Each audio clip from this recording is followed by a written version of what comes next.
আড়াইহাজার উপজেলা গোপালদী পৌরসভার ভূমি সহকারী কর্মকর্তা মোহাম্মদ আনোয়ার হোসেন সড়ক দুর্ঘটনায় নিহত হয়েছেন। বৃহস্পতিবার সকাল ৯টার দিকে মদনপুর আড়াইহাজার সড়কের জামপুর ইউনিয়নের মিরেরটেক বাজার সংলগ্ন এলাকায় এ দুর্ঘটনা ঘটে।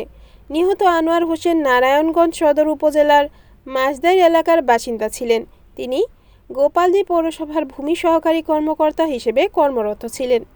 স্থানীয় সূত্রে জানা যায়, সকালে কর্মস্থলে যাওয়ার পথে মিরেরটেক বাজার এলাকায় তিনি সড়ক দুর্ঘটনার শিকার হন। দুর্ঘটনার পর স্থানীয়রা গুরুতর আহত অবস্থায় তাকে উদ্ধার করে হাসপাতালে নিয়ে গেলে চিকিৎসক মৃত ঘোষণা করেন। খবর পেয়ে পুলিশ ঘটনাস্থল পরিদর্শন করে এবং মরদেহ উদ্ধার করে প্রয়োজনীয় আইনগত কার্যক্রম শুরু করে। রিপোর্ট খন্দকার সোহাগ, NAN টিভি, নারায়ণগঞ্জ।